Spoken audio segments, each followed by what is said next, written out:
بے اولادی کا خاص وظیفہ۔ پیر سلطان نے کہا تھا کہ مجھے 30 دن ان کے آستانے پر خدمت کرنی ہے۔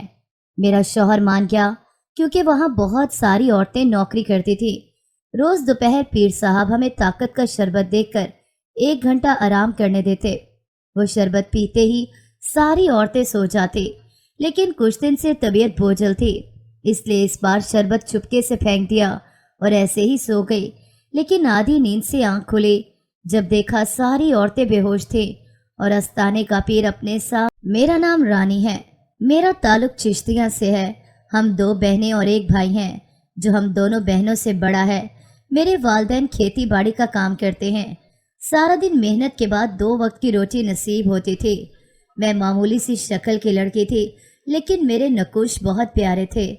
میری سہیلیاں کہتی تم بہت پیاری ہو، صرف رنگ گورا ہونے کی وجہ سے تو خوبصورت نہیں بنا جاتا، نئے نقش بھی ضروری ہیں۔ میں نے گاؤں کے سرکاری اسکول سے میٹرک کیا تھا، اس کے بعد تعلیم چھوڑ دی۔ باقی بھائی بہن اور خاندان میں سب بہت خوبصورت اور گورے تھے، اور مجھے یہی بات احساس کمتری میں مبتلا رکھتی تھی۔ میری بہن کی خوبصورتی کی وجہ اس کے رشتے آنے لگے تھے اور ہر کوئی اس سے اپنی بہو بنانا چاہتا تھا۔ میری بہن کی عمر تب 17 سال تھی، لیکن سارے خاندان کی بس یہی خواہش تھی کہ کسی نہ کسی طرح میری بہن ان کے گھر کی بہو بنے۔ کوئی بھی اس صورت میں میرے گھر والوں سے جہیز نہ لیتا۔ اس وجہ سے اماں کو میری بہن کی بالکل ٹینشن نہیں تھی۔ وہ کہتی تھی کہ اس کا جہیز بنانے کی تو مجھے کوئی ضرورت نہیں، کیونکہ یہ اپنی اچھی قسمت اس دنیا میں ساتھ لائی ہے، جبکہ تمہاری کمصورتی کے لیے مجھے کچھ کرنا پڑے گا۔ اس لیے وہ میرا جہیز بنا رہی تھی، لیکن میری بہن کے لیے کبھی ایک ڈھیلا بھی نہیں جوڑا تھا۔ وہ اکثر اماں سے کہتی کہ کیا آپ کو مجھ سے پیار نہیں جو آپ نے میرے لیے کبھی کچھ نہیں بنایا، نہ کبھی کوئی کپڑا خرید کر رکھا، نہ گھر کا سامان، کیا آپ کو میری شادی نہیں کرنی؟ اس بات پر اماں ہنس دیتی اور کہتی بیٹی تم سے مجھے جتنی محبت ہے اتنی کسی سے بھی نہیں۔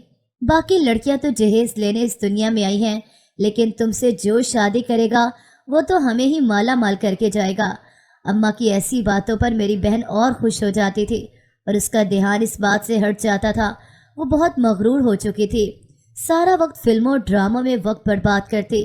اگر میں کچھ کہتی تو مجھے یہی سننے کو ملتا کہ تم تو مجھ سے اور میری خوبصورتی سے جلتی ہو، تم چاہتی ہو میں بھی کھیتوں میں سارا دن ابا اماں کے ساتھ کام کروں تاکہ میرا رنگ بھی تمہاری طرح کالا ہو جائے اور میرے ہاتھ بھی تمہارے ہاتھوں کی طرح کالے ہو جائیں۔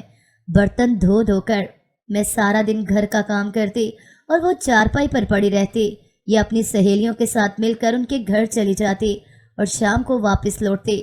ابا نے بہت بار کہا کہ نجمہ کو منع کرو، کسی کے گھر نہ جانے دو، لیکن اماں کہتی وہ کہیں نہیں جاتی۔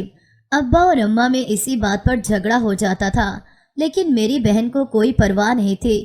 اسے چولہے کا کام کرنا پڑ جاتا تو کہتی دھوئیں سے میری آنکھیں خراب ہوتی ہیں، کام نہ کرنے کے اس کے پاس 1000 بہانے ہوتے تھے۔ انہی دنوں گندم کی کٹائی کا موسم تھا۔ ابا نے ذمہ داروں سے 5 ایکڑ زمین کٹائی پر رکھ لی کہ چلو کھانے کے لیے گندم خریدنی نہیں پڑے گی۔ اب میں، ابا اور اماں جاتے تھے صبح صبح گندم کاٹنے۔ دوپہر سے پہلے بھائی بھی ہمارے پیچھے آ جاتے تھے۔ وہ ایک سٹور پر کام کرتے تھے، وہاں سے جیسے وقت ملتا اتنی گرمی میں سائیکل پر ہمارے پیچھے پہنچ جایا کرتے تھے۔ ایک دن بھائی نے کہا کہ نجمہ کو بھی ساتھ لے آیا کرو، ایک تو گھر پر اکیلی ہوتی ہے، دوسرا جب رانی کام کر رہی ہے برابر ہمارے، تو نجمہ کو آپ لوگوں نے اتنی ڈھیل کیوں دے رکھی ہے؟ اماں نے بات ٹال دی، لیکن ابا نے کہا یہ سارا تمہاری ماں کی ڈھیل کا نتیجہ ہے۔ ایک بیٹی کو کلہوں کے بیل کی طرح ساتھ ہی رکھتی ہے اور دوسری کو اس نے ہتھیلی کا چھالا بنا رکھا ہے۔ میرے بھائی نے کہا کہ اماں یہ تم ٹھیک نہیں کر رہی، مجھے نجمہ کی عادتیں کچھ اچھی نہیں لگ رہی، یا تو اس کی شادی کرو اور اپنے گھر کی کرو، یا پھر جیسے رانی سے کام کرواتی ہو ویسے ہی اس سے بھی کروایا کرو۔ اماں غصے ہونے لگی کہ میں کون سا تم لوگوں کی سوتیلی ماں ہوں، دونوں ہی میری اولاد ہیں۔ میں نے کب فرق کیا؟ بس یہ ہے کہ رانی کو کام کرنا پسند ہے، میرا احساس ہے میرے ساتھ ساتھ لگی رہتی ہے، اور نجمہ کی کام کرنے سے جان جاتی ہے۔ میں نے اس دن دیکھا کہ میری ماں میری بہن کا کیسے خیال رکھتی تھی، سب اس کے خلاف نہ ہو جائیں، کیسے بات کو سنبھال لیتی تھی۔ میری بہن نے کبھی ماں باپ کے کپڑے نہ دھوئے، نہ کبھی استری کیے، نہ کبھی بھائی کو کھانا بنا کے دیا۔ بھائی کو دیکھتے ہی وہ کمرے میں گھس جاتی تھی، کیونکہ بھائی اسے باتیں سناتا رہتا تھا کہ صرف شکل سے لڑکیاں عقل مند نہیں ہوتی، اور بھی عادات کی ضرورت ہوتی ہے۔ صرف شکل سے شوہر پر راج کر بھی گئی تو سسرال میں جگہ بنانے کے لیے کچھ گن بھی ضروری ہیں۔ پہلے تو وہ بحث کرتی تھی، لیکن جب اماں نے کہا کہ تیرے ابا اور تیرا بھائی تیرے خلاف ہے تو زبان نہ چلایا کر، اب وہ سامنے نہ آتی کہ اسے کچھ کہنا ہی نہ پڑے، لیکن اثر اس نے کسی بات پر نہ کیا۔ تھوڑے دن گزرے تو ایک بہت اچھا رشتہ آ گیا۔ لڑکا پولیس میں تھا، گھر اپنا تھا، اچھی تنخواہ تھی۔ اماں جیسا رشتہ ڈھونڈ رہی تھی یہ رشتہ ویسا ہی تھا، لیکن میری بہن کو جو اعتراض تھا وہ اس بات پہ تھا کہ وہ اتنی خوبصورت ہے جبکہ لڑکے کا رنگ سانولا ہے۔ اس نے گھر میں فساد ڈال دیا کہ میں اتنی خوبصورت ہو کے کام سی شکل کے لڑکے سے شادی نہیں کر سکتی۔ اماں نے بہت سمجھایا کہ سرکاری نوکری ہے، گھر ہے تو خوش رہے گی، لیکن میری بہن کی نہ ہاں میں نہ بدلی۔ اس نے صاف کہہ دیا وہ شادی ہی اپنی پسند کے لڑکے سے کرے گی۔ یہ بات ہم جیسے مڈل کلاس سے بھی نیچے جو لوگ ہوتے ہیں بہت شرم کی بات سمجھتے ہیں۔ ابا نے میری بہن کو تھپڑ مارا اور کمرے میں بند کر دیا۔ میرا بھائی اماں سے کہتا تمہاری ڈھیل کا نتیجہ ہے، یہ لڑکی ہمارے سروں میں مٹی ڈالے گی۔ میری ماں روتی رہی، لیکن اب کیا ہو سکتا تھا، میری بہن اب ان کے کہنے میں نہیں تھی۔ ابا کو اب یہی ڈر تھا کہ کسی دن کسی سے نکاح کر کے چلی جائے گی، اس لیے ابا نے اس کا گھر سے نکلنا بند کر دیا اور اماں سے بھی سختی سے کہہ دیا کہ نجمہ اب کسی سہیلی کی طرف نہیں جائے گی۔ اسی پولیس والے کے رشتے کے لیے ہاں کر دی اور 2 ہفتے کے اندر اندر شادی کرنے کا فیصلہ ہو گیا۔ میری بہن روتی رہتی کہ اسے اس شخص سے شادی نہیں کرنی۔ اماں نے بہت سمجھایا کہ تو خوش رہے گی، اچھے لوگ ہیں، لیکن جب انسان کی عقل پر پردہ پڑ جائے اسے پتہ نہیں چلتا کہ اس کے لیے کیا صحیح ہے اور کیا غلط ہے۔ یہی میری بہن کے ساتھ ہوا۔ شادی میں 2 دن رہتے تھے اور حیرانی کی بات یہ تھی کہ میری بہن خوشی خوشی سارے معاملات میں آگے آگے تھی، ہر کام میں دلچسپی لے رہی تھی۔ ہم گھر والے بھی مطمئن تھے کہ چلو اس کی وجہ سے جو پریشانی تھی وہ دور ہو گئی، شاید اسے سمجھ آ گئی ہے، لیکن ہمیں کیا پتا تھا کہ آنے والے دن ہماری بربادی لانے والے ہیں۔ اس رات مہندی تھی، محلے کی کچھ لڑکیاں جمع تھیں۔ میری بہن نے کہا کہ اسے محلے میں جو پارلر کھلا ہے وہاں سے مہندی لگوانی ہے۔ اماں نے بہت کہا کہ رانی بہت اچھی مہندی لگاتی ہے، اس سے لگوا لو، لیکن اس نے اماں سے کہا کہ کیا اب آپ لوگ میری ہر بات سے انکار کریں گے؟ اب تو میں چند گھنٹوں کے لیے اس گھر میں ہوں، اور رونے لگی۔ ماں نے میری طرف دیکھا اور کہا کہ جا تو ساتھ چلی جا، اسے لگوا لاؤ مہندی۔ اس وقت بھائی بھی کسی کام کے لیے باہر نکلا تھا۔ میں اسے ساتھ لے کے گھر سے نکلی تو میرا دل نہیں مان رہا تھا، مجھے لگ رہا تھا کہ کچھ ایسا ہوگا جو مصیبت لے آئے گا۔ یہی ہوا تھا۔ پارلر کے پاس رک کر اس نے مجھے کہا کہ مہندی تو میں گھر ہی بھول آئی ہوں اور مجھے وہی مہندی لگوانی ہے جو میرے سسرال سے آئی ہے، تم جاؤ اور وہ گھر سے لے آؤ، میں اندر جاتی ہوں۔ میں نے کاش اس وقت اسے کہا ہوتا کہ مجھے واپس نہیں جانا، تم پارلر والی سے مہندی لے کر لگوا لو، لیکن کاش بڑا ظالم لفظ ہے جس کا مطلب ہی وہ لمحہ ہے جو ہاتھ نہیں آتا۔ میں گھر آئی، جلدی سے مہندی لی، واپس پہنچی تو پارلر خالی تھا، میری بہن وہاں نہیں تھی۔ میرے پیروں تلے سے زمین نکل گئی کہ میں اب گھر والوں کو کیا جواب دوں گی۔ بڑی مشکل سے گھر کی طرف لوٹی، میرے قدم میرا ہی ساتھ نہیں دے رہے تھے۔ مجھے اکیلے آتے دیکھ کر اماں نے فکر مندی سے مجھے پوچھا کہ نجمہ کہاں ہے؟ میں نے کہا اماں وہ بھاگ گئی۔ یہ کہنے کی دیر تھی، سارے گھر میں قیامت مچ گئی، سب مہمان منہ سے منہ جوڑے باتیں کرنے لگے۔ ابا نے مجھے پکڑ کر جھنجھوڑا کہ یہ کیا بکواس کر رہی ہو، وہ ایسے کیسے ہماری عزت کو مٹی میں ملا سکتی ہے؟ میں نے روتے ہوئے کہا جب میں مہندی لے کر پہنچی تو وہ وہاں نہیں تھی۔ پارلر والی سے پوچھا تو اس نے کہا کہ وہ تو اندر آئی نہیں۔ ابا کی اچانک طبیعت بگڑ گئی، وہ زمین پر گر پڑے۔ ایک شریف آدمی کے پاس سوائے عزت کے کچھ نہیں ہوتا۔ بیٹیاں، کاش یہ بات بیٹیاں سمجھ سکے کہ ان کا ایک قدم ان کے والدین کے لیے بہت مصیبت لا سکتا ہے۔ ان کی معاشرے میں کوئی عزت نہیں رہتی، سر اٹھا کے چل نہیں سکتے۔ صرف ایک شخص کے لیے اپنے بچپن کے رشتے ٹھکرا کر ایسی لڑکیاں کہاں خوش رہ پاتی ہیں جن کے پیچھے بد دعاؤں کے سائے ہوں۔ ابا سے یہ برداشت نہیں ہوا تھا۔ جس دن میری بہن کی بارات تھی اسی دن ابا کا جنازہ اٹھا تھا۔